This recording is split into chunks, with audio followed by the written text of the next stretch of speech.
Welcome to Giant Cocktails, a podcast where two lifelong fans talk about the San Francisco Giants while drinking homemade cocktails. Now, here are your hosts, Ben and Matthew Henry.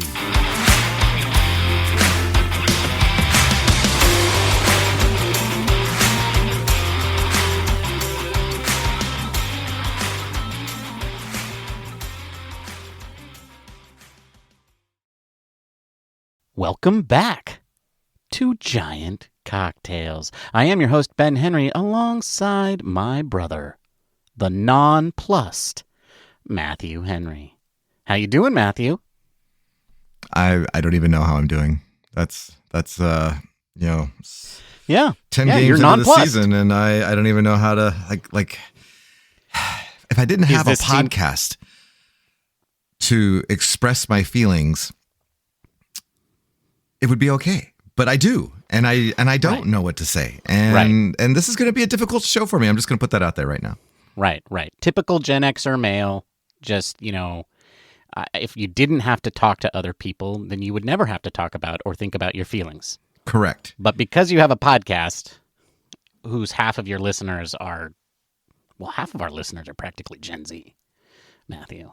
I don't know if you know this, but I've got a secret pollster out there. Oh, all right. Yeah. Anyway, you're nonplussed. You're nonplussed. I have a question for you, and then I have another question for you. So my first question for you is, because I have a feeling that this is why you're nonplussed. Matthew, are the Giants good, or are the Giants bad? Yes. Okay. All right. That's what I thought. We're going to talk about it. This is the cause of my angst, Ben. Right. I want them to be good, but there's a lot of evidence. There's lots of evidence to point in the other direction, and yet we had such a great offseason that I feel like the team is almost good, could be good, is good. I don't know. I'm nonplussed. You subtract one horrible sweep at the hand of our bitter rivals. If you just forget about that, and what Giants fan can't forget about getting swept by the Dodgers? I mean, nobody cares about that, right? It's a minor thing. If you just forget about that, Matthew, they have a winning record. I like it. I like the way you're thinking. So they're a good team. All right. That's why I'm going with that. All right. Good. I have a lot of evidence to the contrary. Oh, no. So, as is my job, we're going to be talking about some of those things today, but I'm getting ahead of myself. I have a question for you, Matthew. Okay. This is a little bit related to the Giants. Do you prefer things that are new and shiny? Think of them like, the Jorge Soler kind of gadget. Or do you like things that are tried and true? Like Wilmer Flores. What's your preference?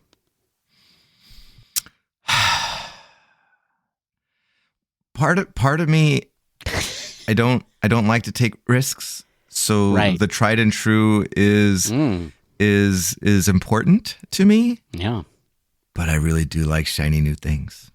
I mean, I don't always splurge on the shiny new things. So when I do, I get really excited about it. Right.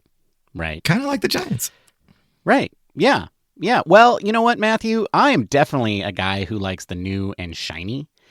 And I don't like to take risks either, but I like to do research so that I mitigate risks and then I get the best new shiny thing.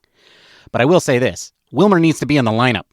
But again, I'm getting ahead of myself. Anyway, today is Sunday, April 7th, as we record this podcast. Your San Francisco Giants have gone 4-6 for their last 10 games. But they did eke out a win against the San Diego Padres, taking 2 out of 3 in their home opening series. Winning opening day in typical opening day fashion, right? Walk-off win. Yeah. Right? It's practically guaranteed these days. And then lost game 2, obviously. Of course. You know why they lost that game, Matt? Because we were there. Yes, that's why. That's right. We apologize. It's our fault. The Giants lost on Saturday because we went to that game. And we're gonna talk about that. We're definitely going to be talking about that because Matthew and I, we went there, we did the research. Little Farhan, the little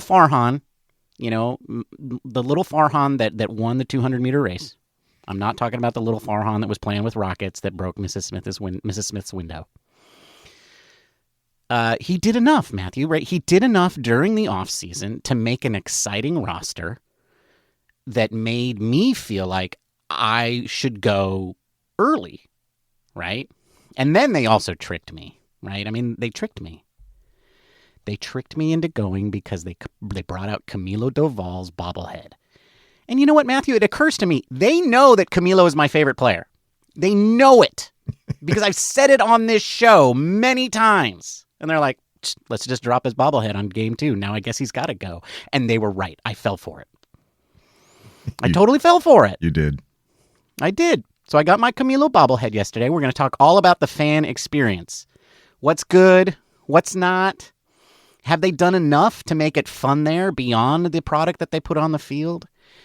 And is it enough? Is it enough to lure fans back? Especially if the product on the field doesn't do its part.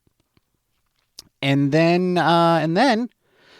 we're going to really dig in to the Giants offense because obviously. Right? I mean, this team, pitching and defense wins championships. Pitching and defense wins championships, but only if you score at least one run. We don't need a lot of offense, but we need some. Okay, that's the rub. I get it. Right. And I don't think we can rely on every game going the way today's game went. Because the Padres are not gonna be there for them to Padre for us. You know what I mean, Matthew? I do. Yes. It's if we play this way against everybody else, I don't think we're gonna go 2-1 every series. So we're gonna dig deep into the offense, and and that is what we will be talking about today. But before we get into all of that, Matthew, it's time for the trivia question. So I have been, I don't know, obsessed is the right word, but I've been very interested in this whole stolen base thing. I think it was because at some point it was planted in the seed that the Giants were going to get younger and more athletic. And in my mind... at some point? Yeah. 3 times in the last 3 years, Matthew. Exactly. And in my mind, that means that equates to more speed on the base pass, more stolen bases. And then they come in with these new rule changes that every other team in the majors has taken advantage of. And I thought for sure that the Giants would steal more bases, especially once Jung Hoo Lee became part of the lineup. Folks, that has not happened. The Giants are the only team in the major leagues without a stolen base.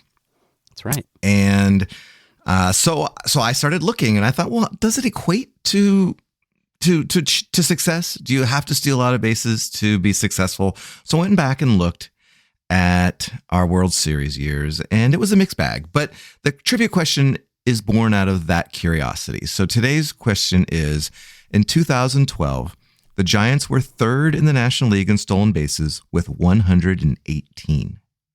5 players had double digits in steals. Name them. What? Right. What? Name all 5, because I'm particularly interested in the 5th one. I think it's very interesting. But you can now. Okay. Happy, Sneezy, Larry, Schmo, Ren, and Buster Posey. yeah, sure. I guess I should. Oh, is this what year was this we're talking about? 2012. Brandon Crawford. All right. There you go. Those are my 5. All right. We'll see how right or wrong Ben is at the end of the episode. Folks, you get 1 point for every name that you get right. That's right. I don't think anybody's going to run. I don't really expect everyone to be off the top of the head to know the top 5, but I thought it was an interesting answer, so that's what you're going to get at the end of this episode. All right. Enough with the banter. Let's talk cocktails. Cocktails! What are you drinking, Ben? Thank you for asking, Bob. That's very kind of you. Today, Bob, I am drinking a cocktail that my brother named Ben's Buck. And what's in a Ben's Buck? Well, it's just a whiskey buck, folks. It's got 2 ounces of rye whiskey. I am doing overproof, a bottled in bond, 100 proof rye whiskey.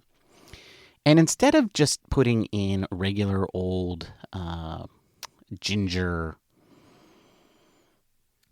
liqueur syrup, ginger ale and ginger, ginger beer, ginger beer. Thank you. I might have had some before the show started. It's not in the because I didn't use ginger beer, Matthew. That's what's in a gin buck. A whiskey buck is like, it's like you just what do they call the kids call them? They put them in the copper and they the call mules. They called a mule. Yeah, a mule. Right. So that's not this. What I did is I made my own ginger syrup. So I made simple syrup, and I just steeped slices of fresh ginger in there and let it simmer for about a couple of minutes, and then I just let it cool and steep for about 15 minutes after that. And that's how I made my ginger syrup. So there is 3/4 of an ounce of that, and then I combined those in a glass with no ice, and I stirred them well to combine, and then I added the ice, and then I topped that with 3 to 4 ounces of club soda, and then I used my bar spoon to do a gentle single stir. So I just put my spoon in, bowl side out, and then I just pull that up through the glass to just give it a nice little mix without destroying my bubbles. And that's how you make a Ben's Buck. Man, it's going to be a long show. It is.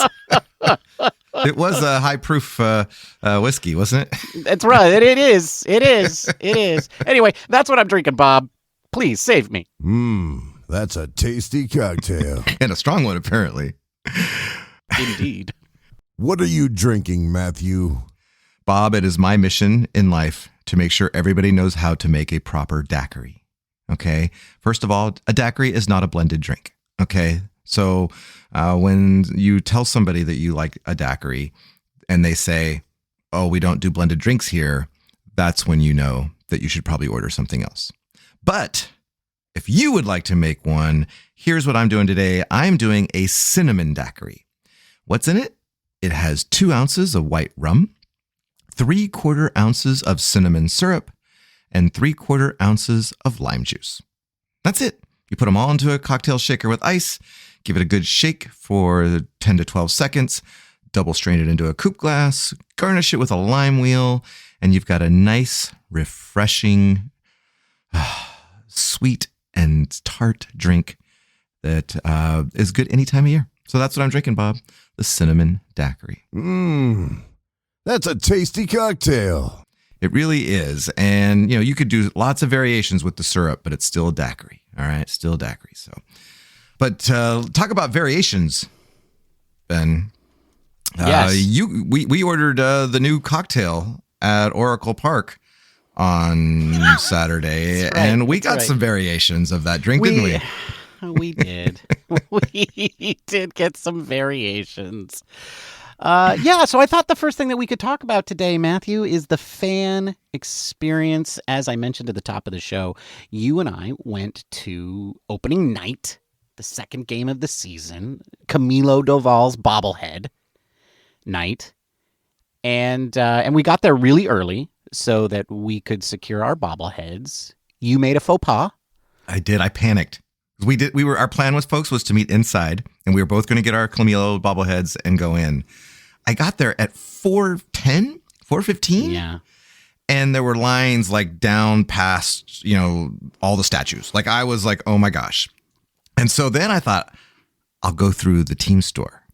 Yeah, And it worked. It was great. I went right through, except they weren't giving out bobbleheads at the well, that's store. Why you went right through. That's why the line was super short. They don't give away it turns out they don't give away the giveaway if you enter through the dugout store, which is between the main gate and the Lefty O'Doul gate. Yeah, So I didn't get my Camilo. You didn't get your Camilo bobblehead. I, on the other hand, did get my Camilo bobblehead. And we're going to talk about that a little bit later because there were some things that I wanted to point out if you're a fan that you might need to know and want to know. Because there were some people that were very disappointed and frustrated by the lines. And so hopefully the Giants will fix some of these things because they figured it out, because they've added some new features to getting in, and that caused a bunch of confusion and put some people in a position where they felt like they weren't going to get a bobblehead, even though I'm pretty sure they did. All right, yeah, so we went to the baseball game. So after we got in, we had like 2 hours to explore and walk around the park and do all kinds of, see what there was to see, look for all of the new food items, and really just kind of take in the general vibe of the fans. And yeah, I guess, well, where should we start? I don't know why I put this down here. I feel like we should talk about the cocktails first, right? Because this is Giant Cocktails. Yes. So I put this third on the list, but I'm going to move this up because we're going to talk about the cocktails. So one of the things that I actually think that the Giants have been doing reasonably well the last couple of seasons is they have been adding cocktails as a adult beverage option at many locations throughout the ballpark. I know of at least 4 bar locations where you can get bartender made cocktails. And that is, there is a location, the Jim Beam bar behind home plate. And then I don't know the name of it, Matthew. I think it was named after it was a beer stand name, the one where we got ours. I think it was named after the one of the spirits, but right, it's right above the Lefty O'Doul entrance. So on the main level, right above the entrance there. So those the 2 bartenders, and then we also had club level tickets. So there's the 2 bars that are one that is on the right outside section 211 on the first base side. Correct. And there's one all the way down at the end of the left field corner there. Right. And one of those is the Bullet Bar, and the other one is the Jose Cuervo Bar. And I will say, like, those places, they're serving pretty much any kind of simple cocktail that you want, but they were featuring the Orange Splash. And I started out, once I got my bobblehead, I was in there and I went straight to the Jim Beam place because that was the first one I walked by, and I saw that they had the souvenir cups there. So I said, oh, they must be making the Orange Splash. And I asked for that. I ordered that one by name, and the bartender told me that I could get any cocktail as long as I paid in that glass, cup. It's a plastic cup. As long as I paid, I think it was $2.99, might have been $3.99. Let's say it was $3.99, so you don't get mad at me because I said it was cheaper than it actually is. And you could get any cocktail in that. But if you order the Orange Splash, it comes included. So I ordered the Orange Splash, and the bartender made me a screwdriver. I saw her do it. I just watched her. She made me a screwdriver. So just vodka and orange juice? That's what she put in it? Yeah. That was vodka and orange juice. And I thought about saying something, but I was like, you know what? I'm not going to do that. I'll just go ahead and see how this is. And it tasted like a screwdriver. But then later, once we met up, we went to the bar above the Lefty O'Doul gate. And that gentleman that was working there, he definitely knew how to make the Orange Splash.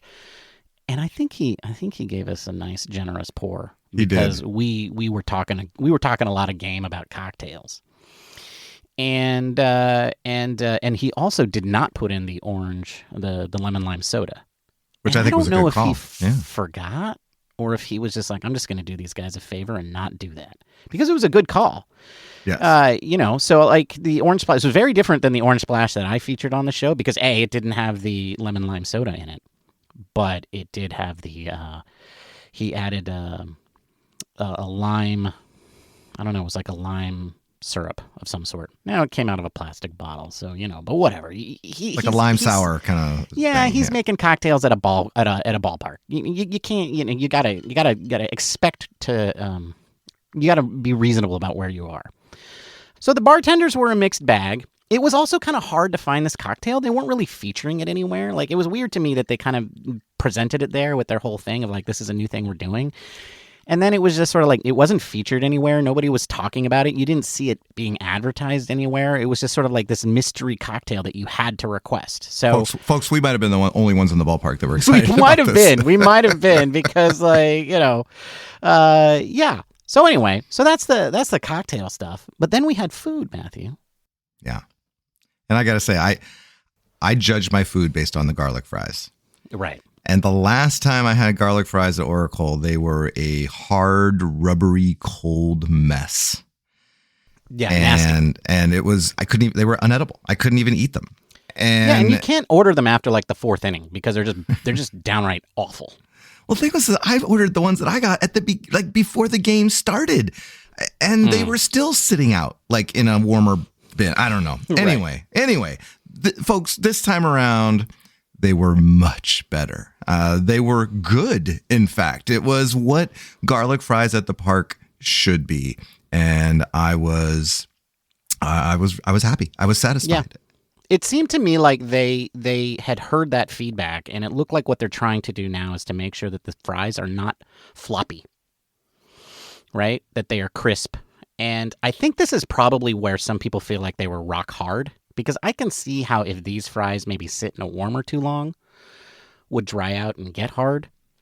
But if you get these fresh, and hopefully they work out all the kinks, I think these are better, right? Like, they were crispy, they were warm. I mean, they felt like new, fresh fries, right? Yeah. And they weren't a soggy, soppy, sad mess. So, and then I had the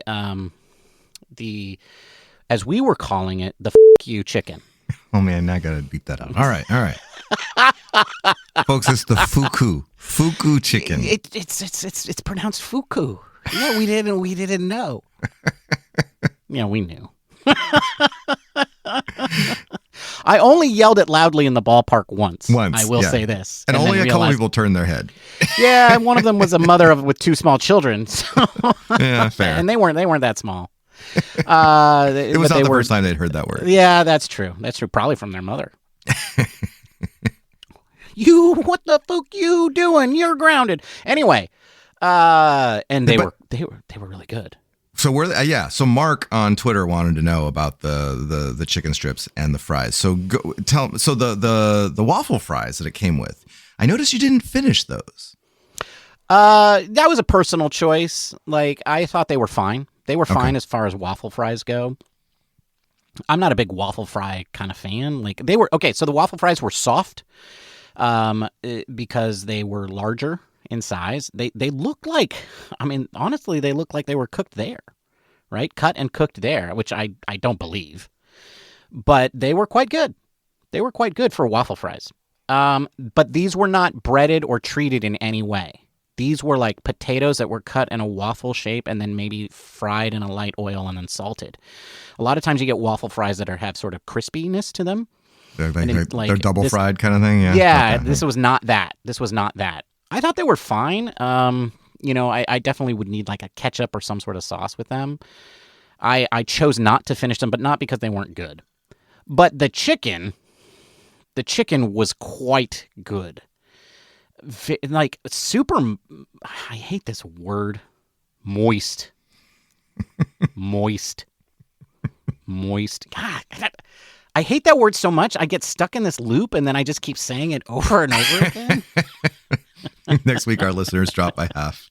Yeah, exactly. Oh no, he said the M word. You can say "f*** you" as much as you want, but don't say moist. That's right. So yes, drop F-bombs all you want, but don't say the M word. Well, folks, they were very M word. I thought they were really good. Now, they were kind of, they didn't like rock my socks, they didn't like blow me away. But I thought they were the best chicken tenders I've ever had at any ballpark. That's for sure. And we already gave a shout out to Pavlovich on on Instagram or Twitter or wherever it was. It was Twitter, and he responded. He was happy to take credit for the new. Well, he's been taking credit. Like, he's taken victory laps around how he advocated for getting the larger chicken tenders. And I will say this though, the Fuku chicken line is a different thing than the standard chicken tenders. So they're now serving like 2 competing chicken tenders.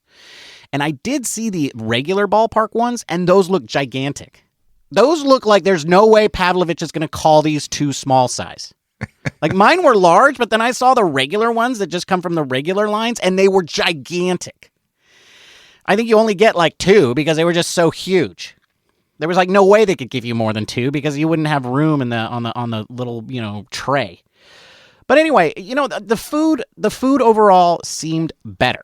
Like, and not only was the food better, but the crowd seemed more attentive and into it. Right? I mean, it just seemed bigger and more excited to be there. Certainly. And we didn't, I mean, it's been a while since we've been in a stadium with that sold out, and certainly had that atmosphere, that vibe. And you had the in between innings, they were, they got shooting T-shirts into the stands and hyping people up and DJing out in the center field. So there was a vibe. It was fun. That's right. And they had how Amy G used to be working the crowd, and then they fired her or whatever. But they hired the 2 kids from the Sunday pregame. Is it Sunday or Saturday? What did they? It was Sunday. It was the Sunday game one. The Sunday game. They used to have Cole Kuiper and Friends. Right? It was like Cole Kuiper and Friends. I know that's not the name of it, but that's how I thought of it. I guess they took 2 of them and they just adiosed them. They gave them their pink slips. They gave them their walking papers. They kindly asked them to not return.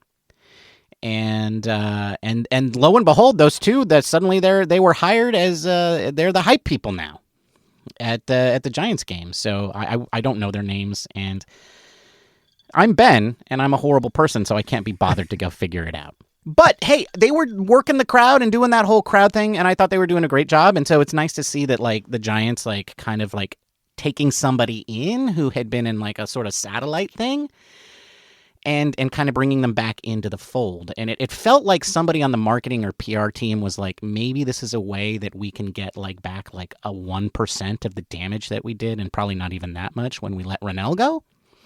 See, we're not all horrible people, just some of us. And we'll talk more about that in a little bit. Yes. And so, so they were there and they were working the crowd and doing all that thing. So, overall, I thought there were a lot of good things, and I feel like that they are genuinely trying to make the product better, right? Because we've been complaining about this a lot, but it hasn't just been us. I've heard Ben Kaspick talk about it a lot. Yeah. I've even heard they've talked about it on Giants Talk. Yeah. Which if they're talking about it on Giants Talk, that's pretty close to that's basically the company podcast, right? And when the company podcast is talking about how boring your product is, that's not a good sign. So I will say that they are trying to make the product better. Will everybody think it's better? Will everybody like the new garlic fries? No. But I will say this, they are trying. And they're not doing the same old. And you know what, Matthew? I forgot. Did they play "Don't Stop Believin'" going into the bottom of the ninth? No, I don't think they did. I don't think they did. So there you go, Ben Kaspick. They didn't play "Don't Stop Believin'" when they were losing going into the bottom of the ninth. So yeah, but it wasn't all good. Yeah, so right. I scooted right in through the team store because I'm a veteran and just decided to kind of cut through the lines. Right. You, though, really wanted your Camilo bobblehead. Yes. So much so that you gave them your facial ID. Yeah. They have your face now forever, like in a vault. Yeah, I did a thing that I don't normally like to do. So Major League Baseball has started this thing where they do facial recognition, so you don't even have to get your phone out or show your ticket or anything like that. You just walk through, and the camera says you're good, and then in this case, they give you your bobblehead and you walk in. I had signed up for this because I felt like this might make it easier for me to get my Camilo bobblehead. And I don't normally like to give this whole facial recognition thing, but I'm also not an idiot. I know that there's cameras everywhere that have captured my face and saved it in a database. If you've walked out in public, folks, this has happened to you. So basically, this has happened to you. But I willingly let them do this because I figured the San Francisco Giants probably already have my picture up on the wall inside of the corporate offices. It's on the dartboard. Yeah, that's right. There's a dartboard of my face. So I figured they already know what I look like. So I signed up for this thing and thinking that it might get me in. And I'm a smart guy, and I know that, oh gosh. Okay. Wow. I just insulted a lot of people by calling myself smart. As opposed to the others that weren't smart, Ben? Yeah, I didn't mean smart. I meant experienced. I'm an experienced guy who's been through this before, and I know how these things work. And I knew that there was going to be a special place where I had to walk through. But I also knew that tons of people would be lining up in a line. So I went and I found the special entrance for my facial recognition line. But the line was so long that it wasn't clear that it was one of the facial recognition lines instead of a normal line because of these two separate lines. And there were all of these people in my line who hadn't signed up for this service. And so when they got up to near the front of the line, a person was telling them, no, you can't go in because you didn't sign up for this thing. And so now they thought they were close to the front, and it turned out no. Not only are you not at the front, you're not in line at all. And now you're not going to get your Camilo bobblehead. So your day is ruined. Which is not true, because there was enough. If you got there, I think 30, an hour before the game, you probably still got one. But maybe not.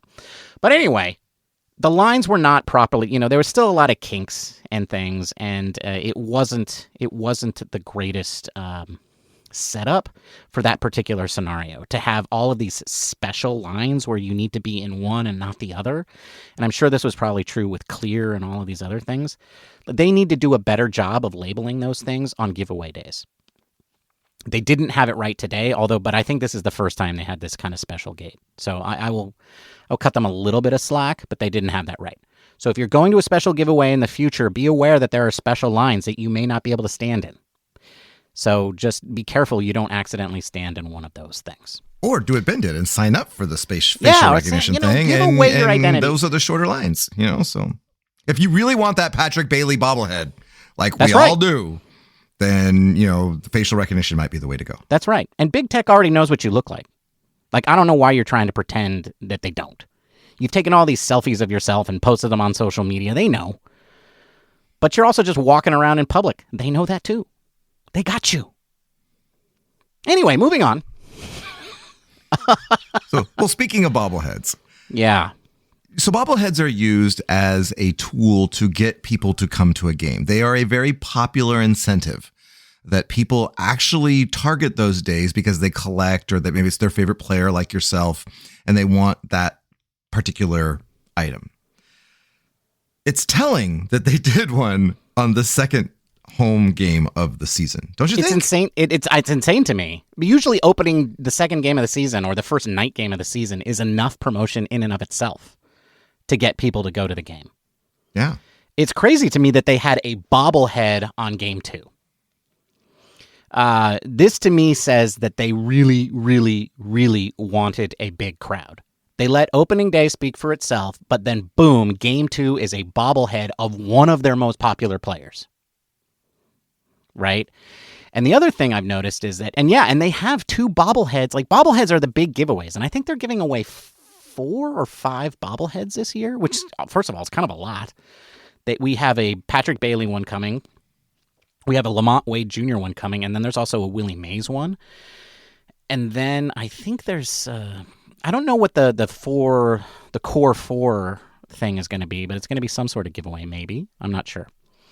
And then, those are the bobbleheads. They're also doing other giveaways. They're giving away a Logan Webb, basketball jersey. They're giving away a Tiki mug giveaway that Matthew and I are definitely going to that game. That's right. And, but what I noticed about all of their big giveaways is that they're all front-loaded to, the first half of the year. So it really feels to me like the Giants know that they have a fan experience problem. They know that they have an attendance problem, and they know that they have had a boring baseball product. So what feels to me like they're doing is they're front-loading all of these giveaways into the first half of the season to bring fans out, to get them to experience this new experience and this new team, and then have the team and their performance bring people back in the second half of the season. So they're really, really trying hard to fix a lot of the problems that they've caused in the past by putting a bad product out on the field and by sort of neglecting the fan experience product. So all in all, I think they're finally starting to do the things that they need to do. The problem with this is that the leadership kind of keeps shooting themselves in the foot. What do you mean, Ben? I mean, like firing the longtime public address announcer? Right. Rennell?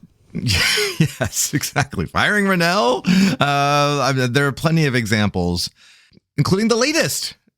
So, Ben, when you donate your money in exchange for something, mm-hmm. And maybe a plaque or right. a tile or a brick that will be in perpetuity, you'll be able to go and visit your brick anytime you go to the ballpark. Isn't that a wonderful thing? It's a wonderful thing, right? What's wonderful about it is that it's going to be there for a very long time, right? It is a commemorative thing that helps you show your love and appreciation for baseball and in this particular organization, but also how that helped you bring you and your loved ones together. It is an extremely meaningful thing to do, and it's really cool that a lot of organizations do this, like the San Francisco Giants. Like, they did this when the park opened, and they did this when they made the Willie McCovey statue out across McCovey Cove. They let people create these tiles with tributes to their family members or to themselves or their families. And it was really, really special. And Disney does this. Load of crap. There's the Giants for just like, we're not gonna. I know you all paid for those tiles, but we're gonna slap them up on a Panasonic TV and let you guys go and look at that. Right. Yeah. So for those of you who don't know, when the McCovey statue was made across the McCovey Cove and next to that little ballpark they had there, a lot of people had commemorative plaques put down in the ground. With inscriptions to family members and to, or just their names in there to celebrate their love for the Giants. And I think when they had those put down, they thought they were going to be there for a pretty long time. But, when they decided to sell all that land and develop buildings there and, and let, the Visa building go in, they had to redesign that area, and they had to change how the McCovey statue was positioned and change that park. And so they had to pull up all of those tiles.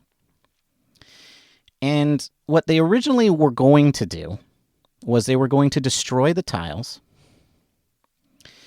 and then replace them with a digital display.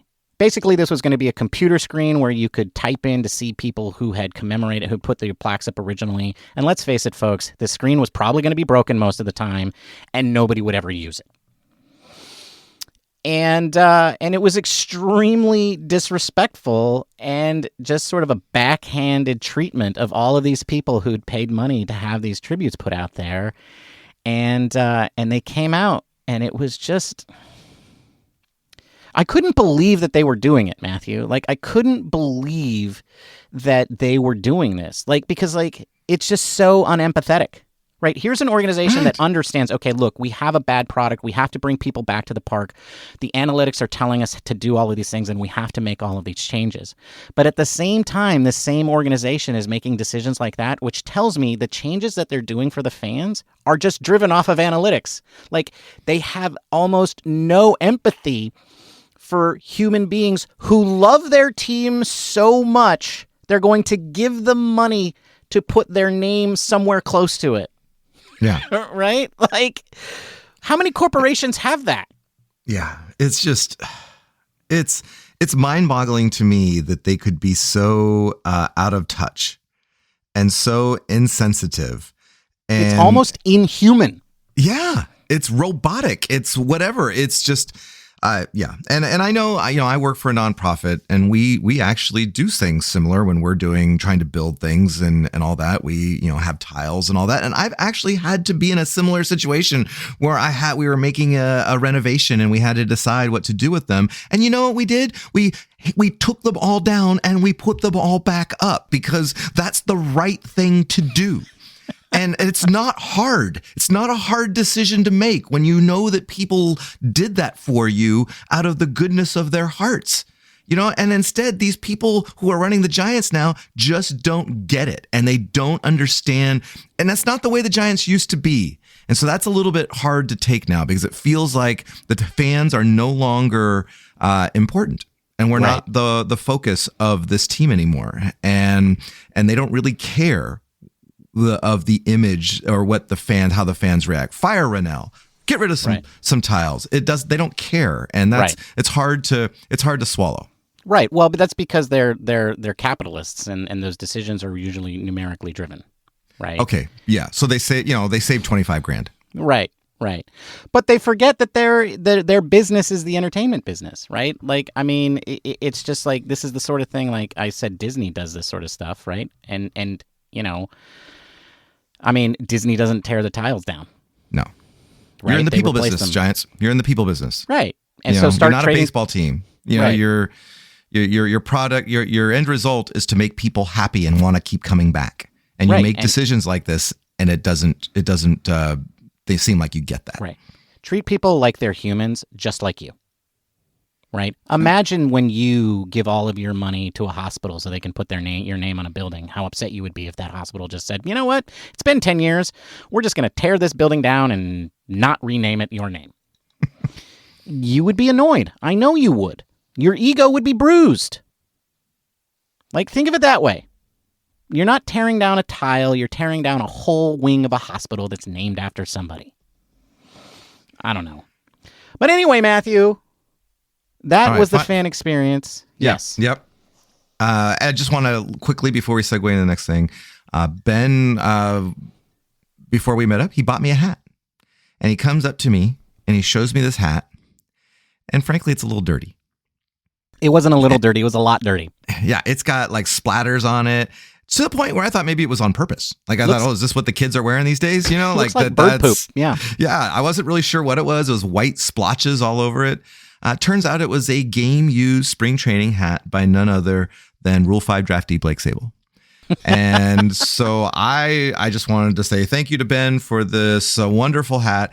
I'm torn between cleaning it and just leaving it as. I think I'm going to leave it the way it is because I'll forever have to explain that it's not bird poop on my hat. Don't clean it. I bought it because it was dirty. You bought it because it was Rule 5 draftee Blake I Sable. did buy it because it was Rule 5 draftee Blake Sable. I am wearing Austin Slater's hat because it fits. It turns out that Blake Sable and Austin Slater have the same hat size. That's right. They have the same hat size and the same hat size as me. I haven't checked in to see how Blake Sable is doing offensively in AAA, but I do know that the entire Giants team better be looking over their shoulder into AAA at this time because, Ben, we ain't hitting. Oh, do we have to talk about baseball now?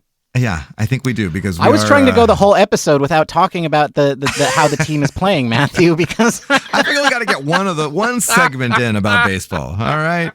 And unfortunately it's a little deep dive into how poorly the Giants are hitting. And as you said at the beginning, we don't need a lot of runs because this team is definitely built on pitching and defense now. That's right. But we do need some runs. And you and I sat through an entire game where not run was scored by the Giants, and it wasn't even close. No. There wasn't anything to get excited about from the Giants' perspective offensively. Saturday's game was so sad. It was like, I mean, first of all, Keaton Winn did pitch well, except for the first inning. And really, he should have gotten out of the inning with a 1-2-3 inning. But Jung-Hoo Lee didn't see the ball that was hit. Very first pitch, folks. If you were like late to the game or late to turning it on, very first pitch was a shallow fly ball to center field, a high fly ball to center field, right into the sun because the sun looks right out at center field at 6:05 p.m. And Jung-Hoo Lee couldn't see it, and it landed about 20 feet in front of him. That's right. And then they ended up loading the bases with 2 outs, and that's when the grand slam was hit. So if there had been if he had gotten that out, there's a good argument to say that they get out of that inning without any runs allowed. Yeah, I mean, for sure. But on the other hand, the Giants didn't score any runs in 9 innings. Yeah, so it could have been 1 run, and it didn't really matter. Yeah, it really didn't matter. It really didn't matter, right? Like, I mean, I will say that Keaton Winn had a bad result, and you never, I mean, he had a grand slam and he had 3 hits and an inning hit off of him. But I don't think that they didn't get another hit off of him in the game. And it was really a well-pitched game by him other than that one inning. But it was, I kept saying this during the game to you, Matthew. It felt like 4 runs was a million. Oh, it did. Like there was, I mean, and then the park, even though there was some excitement as the game they did a good job, but it just felt like everyone kind of just went, after that grand slam. We just knew. We knew. And what really hurt was it was this King kid, who all he was doing was throwing a first ball fastball strike, which the Giants never swung at. And then he was throwing his changeup. And there was this beautiful moment where Tom Murphy was batting Matthew, where he got that first ball fastball strike. And then I think I yelled it out loud, he's going to throw the changeup and you're going to swing and miss. And Tom Murphy did. He did, and Murphy did. Yeah. And then he did it again. And the thing that was so infuriating to me was Matthew was like, how does a 48-year-old man sitting in his seat know that, and you don't? As a professional baseball player, it was like that at bat after at bat. Yeah, it was to the point where you and I were talking after the game that it almost felt like the Padres knew that the Giants were not going to swing at the first pitch. Right. And so King was getting ahead in pretty much every count. Or every at bat, he was getting ahead in the count. And so I feel like I don't know. It felt like we had a lot more information about the coaching staff when Gabe Kapler was the manager. I mean, we all knew kind of what everyone's roles were, and we heard stories about how they were coming at it with game plans and all that. And we haven't heard any of that. I think they don't communicate those kind of things the way they used to. But you got to think that Pat Burrell's in there going, hey, folks, they're throwing first pitch fastballs right down the middle. Maybe swing at those. Isn't that part of his job as the hitting coach? And if he was telling them, they weren't listening. Right. Or just look for the changeup. Right. Like once you're down in the count, he's going to throw you the changeup. Right. And it just seemed like none of that was being communicated. Or if it was, they weren't following that plan. And it didn't even seem like an execution thing because it was just sort of like if they were being told that, they wouldn't be performing the way that they did. I mean, that changeup was just dominating them. I mean, I guess maybe the changeup can be that good. Yeah. But it was like, I knew the changeup was coming. Like, how do they not know? I'm definitely dumber than them. Yes, you are, for sure. You know who I miss, though? I miss Wilmer. I miss Wilmer, too. And it seems similar to last year at the beginning of the year when we didn't see him and then I became our best player. And I feel like this is the second year in a row where they can't find a space for him defensively. And so he just sits on the bench, and every time he gets an opportunity, he gets a hit. I mean, he's batting 400 right now in the last week. Yeah. And so, but in only 10 at bats. So they got to solve this Wilmer problem. And I don't know how you do it. Maybe you sit Soler for a game. I don't know. Well, it's unfortunate because right now Soler is actually one of our better hitters. And True. so and Lamont Wade is not hitting well, but he's getting on base, right? So the 2 obvious spots in the lineup, first base and DH, to put Wilmer, are 2 of your other better hitters right now. So, but it is a major problem, right? Your best hitter from last year is not in the lineup repeatedly, day after day. And when you do get him in the lineup, he performs. And he's doing it in pinch hit or spot starts and all that sort of stuff. But it's like he's hitting as half as often as everybody else. And like this lineup is not performing right now. And our second best or possibly best hitter isn't in it. And that is really, really frustrating. And I don't know what the solution to it is. I mean, like they caused this problem by the way that they built this roster. Thank you, Farhan. but they got to find a way to get Wilmer more at bats. Period. Right. And one of those solutions is maybe Wilmer gets some starts at second base. I know defensively that's not his thing, but Thairo Estrada hasn't been hitting and just seems to be clueless as to. I mean, he did have the game-winning hit, I guess, on Friday, but still, it's his last at bat yesterday on Sunday, Ben, when the game was still on the line. It looked awful. It was awful. Strike 3 was literally 2 feet off the plate, and he swung at it. If you didn't see Thairo's at bat, don't go watch it. You'll just get mad. You'll just get angry or sad. Yeah. Sad. I mean, yeah. He's the guy who we said should be hitting second. You That's and right. I said that. We said that. He should be hitting second instead of Soler. And we're idiots. Yeah, we are idiots. What do we know? Because Thairo is really struggling right now. And it's light years different than where he was at the same time last year, right? He was the best guy. That's true. Yeah. And we really need to see his bat get going. I think of all of the guys on the lineup who aren't performing well, he's the one who I feel like we really need to see improve. But I mean, I don't know if I'm ready to see Wilmer at second base, man. I he had a really good dive on playing first base. You know, he dove and got the ball, and I don't know. I just feel like at some point you've got to get some offense in the lineup, and of course at that point you're going to have to sacrifice some defense. Right. Well, a good way to get offense into the lineup would be guys that we thought were going to do well, who could actually start doing well. Good point. Like our boy Jung-Hoo Lee. Yeah, and look, we are big Jung-Hoo Lee supporters on Giant Cocktails. We're believers. Yes, we're big believers. And he started off great in that first series against the Padres. You know, and he's still getting on base, fairly. Well, no, he's not. I mean, I guess going into this series, he was on base at least every game except one. But we keep seeing the same result, right? Weak ground balls to the right side. Well, he had. I know he had a hit today, right? Well, and he had he grounded out to the right side 5 times between Friday and Saturday. It was a ground ball to either the first baseman or the second baseman 5 times on Friday and Saturday. And the good news is today he didn't do that at all. But, you know, like, I mean, you said he's still getting on base. I don't know, Matthew. Like, I'm not going to cut him some slack. Like, I'm going to throw him under the bus. Before today, his average was over the last 7 games.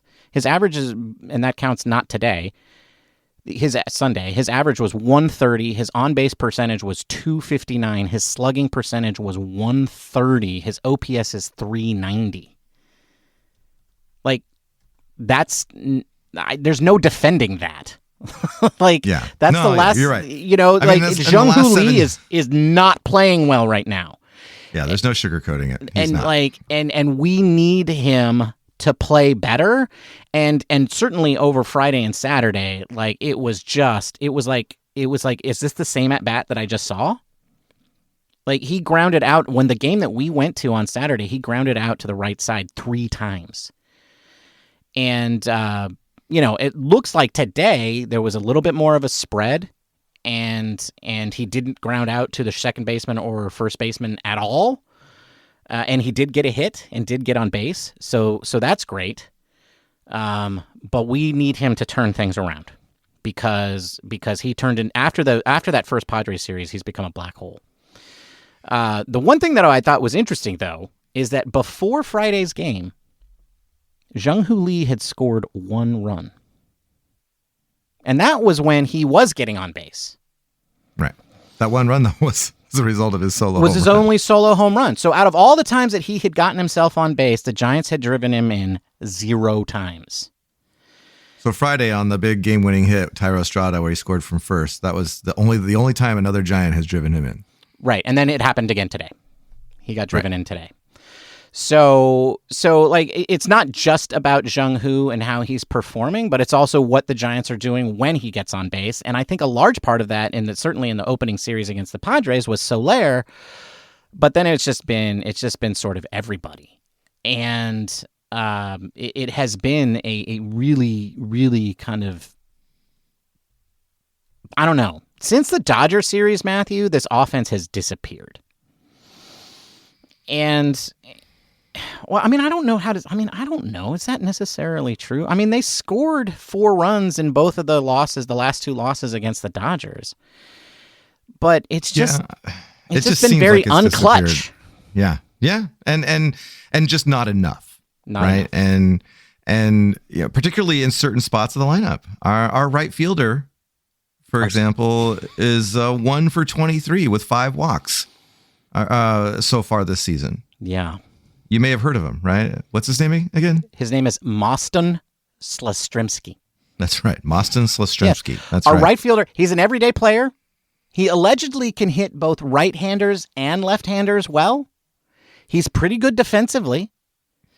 But you know what? He's off to a 1-in-23 start, which is he's one of the 10 worst hitters in baseball for players who qualify for, any of the awards at this point in the season. Like, he is Francisco Lindor-esque right now. And for Giants fans who don't know, you might think, oh, that's pretty good. Go ask a Mets fan how Lindor's season is going. It's not going well, folks. And Moston Slastrimsky is just as good as Francisco Lindor. They both suck. Can you get the Slastrimsky jersey in the team store? I don't think so. But you know what, Matthew? We got to stand up our own team store and start putting some Arson Judge and some Slastrimsky jerseys out there. Slastrimsky is not doing well. And it is... Here's the thing, Matthew. A lot of people out in the Giants universe, they're not fans of Slastrimsky. You and I, we believe. We're Slastrimsky believers, right? We like Slastrimsky. Yeah. It's that tried and true. That's right. It's the tried and true. But he's 1 for 23, right? I mean, he did have half a baby. His half-wife had half a baby. Yes. So, he had to leave. Half of him had to leave and come back. No, I mean, yeah, honestly. So the point here is that, folks, is that before Sunday, I don't know how they did today, but Austin Slater was 0 for 7 and Mike Yastrzemski was 1 for 16. It's not good enough by a long shot. And going back to our point earlier in the show, which was that, the Giants are front-loading all of these promotional giveaways to get fans into the park, but they're relying on the team to keep fans coming back. And I just wonder, how long it takes before performances like this force them to make a change. Because if this team doesn't perform, the fans are going to go away really quick. And I just wonder how long it takes somebody before we see a name like Slater or Yastrzemski being DFA'd. And we're not the first to even talk about this. I've seen this out not just on Twitter, but I've seen writers and heard this on podcasts. This is a real discussion. We could be 30 days away from a DFA of Yastrzemski or Slater. Well, the reason people are talking about it because they're the ones that are struggling. They are also there's also somebody that's available to come up and take their spot in Luis Matos. Right. So if the Giants need a punch in the arm, if they need somebody to come up and create a spark, then those 2 outfield positions are probably, well, especially since they're struggling the most, are the most logical. And Austin Slater, as good as he's been in his career against left-handers, and he's been exceptionally good, if he's not performing this year, this is the year they're all in. This is the year they spent all this money on free agents. This is the time to put all their chips in. And so they're gonna have to make a move, whether they like to or not. And Luis Matos could be the beneficiary of that. Right. Because Matos is a right-hander and so is Slater. And I see that as being, yeah. I mean, it could be that the longest tenured Giant could be DFA'd in the next 60 days or less. right? I think less. I don't think they're going to let it go 60 days. Yeah, no, maybe they're not. 30 Right. at the most. You're right. And I think he's the guy that's sitting there knocking on the door. And I feel like it really comes down to wins and losses more so than it comes down to offensive performance. Totally. Right. If the team's winning, then you kind of can forgive some of these struggles. Right. And like we said, we don't need a lot of offense, but we do need some. And, there's just not a lot of bullets to pull, but Matos is the most obvious one, right? There's not a lot of triggers to pull, bullets to fire. But right. Matos is the most obvious one. And then after that, it's like Luciano and Nick Ahmed is holding his own. He's not great offensively. Well, yeah, and defensively, the metrics say he's doing great, but the eye test and his throws make me a little nervous. He's that's all over the place. That's because Lamont Wade Jr. keeps saving him. Yeah, exactly. He's making all those tags, right? So, yeah, I mean, I at the end of the day, like, we should not expect a lot out of this lineup. And you and we didn't talk about this lineup a lot during the preseason. We didn't. Right. Yeah. And I think there was an assumption that, we made all these changes, so it's obviously going to be better. But and I think that's sort of true, but I don't think you look at this lineup and think it's great. Well, no, and you brought up a good point. You said that this team still doesn't have an identity offensively. And I think that's a problem. I think that they don't know, we've known in teams past 2021, it was, look for your pitch and hit it no matter what the count, right? You just go up there and you're aggressive and you hit your pitch. You don't swing anything outside the strike zone, but you look for your pitch. There was an identity there. And nowadays, what is our identity? We don't steal bases. We don't hit home runs. We don't hit singles. I don't know what our identity is, and I think they have to figure that out. I agree, because right now the identity seems to be each man is an island, and he just does his thing, right? Right. Lee slaps the ball around and gets on base. Wade gets a walk and works the walk and occasionally hits a home run. Soler strikes out or hits an absolute bomb. Conforto, I don't know. Like, he goes and gets that bag. Go get that bag, Michael. Chapman hits a home run or does absolutely nothing. And then after that, it's like, Bailey gets some hits. And then you get to the last four guys in the lineup, and it's just like nobody does anything. Except Nick Ahmed occasionally drops down a bunt. And that's the identity right now. Yeah. Right? And that's gross. That's gross. It's stupid. Yeah. It's nothing. It looks and it's like... okay. It's okay if your team is built on pitching and defense and you're actually pitching and you're actually defending. And right now the pitching isn't really at its peak either. And we know that that's a work in progress. We're still waiting for Snell to start, who's on Monday, and Cobb to come back. And maybe that will help, the bullpen, and we won't have guys like Nick Avila and Kaiwei Tang and, all of that. But so maybe we could be a little patient, but at some point, the identity of this team has to come forward, and they've got to play like they know what they're doing. I agree. Right. I agree that right now the pitching is 25th best in baseball. I don't think that's where it'll end up. No, it better not. Otherwise, it's gonna be a long year. Right. The defense has been average. It's slightly below average, but I think that will pick up. But we need something from this offense. Yeah. This episode is running long because Ben can't shut up. What are you talking about? I'm telling it like it is, man. Whatever, dude. All right.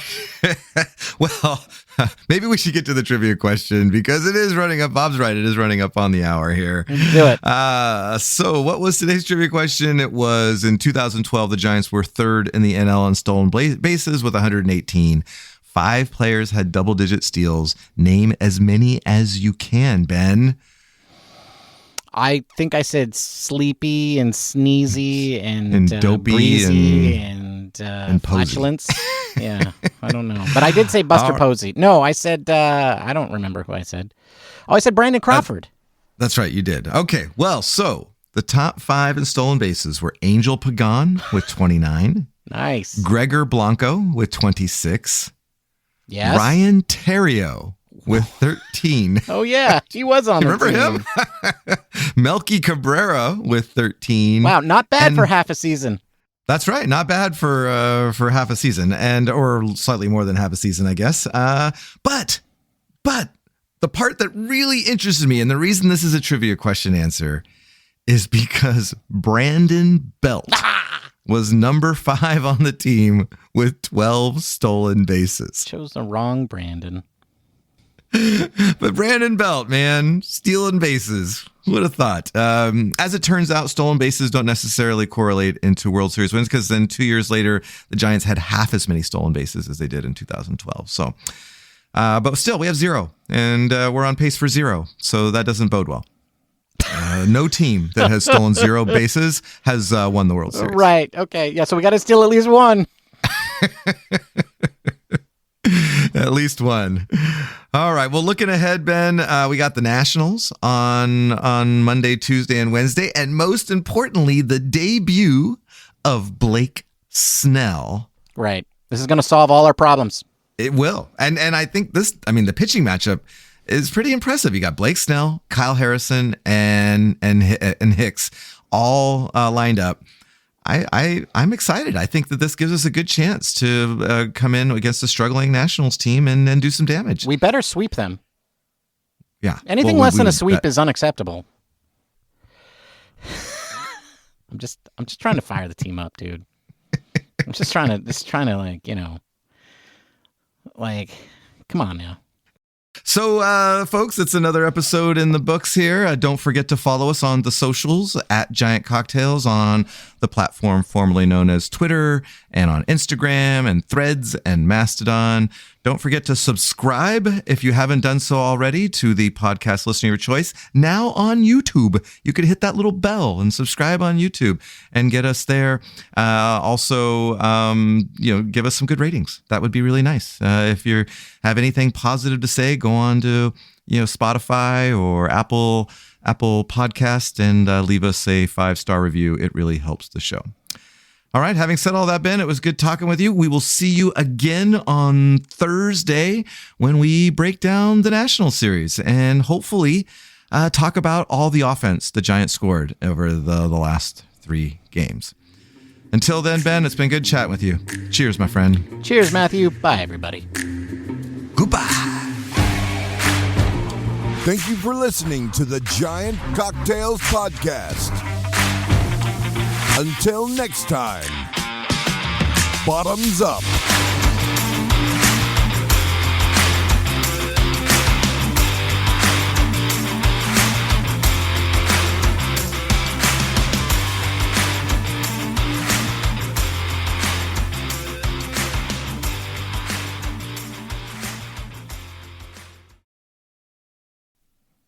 Goodbye.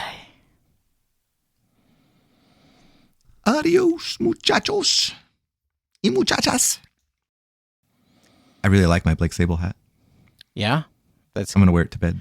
That's good. You're going to wear it to bed? It's all messy. Yeah. Yeah. I don't care if it's all messy. I just confession, I sneezed on that. That's Oh, that's what that is. That's what yeah, it's not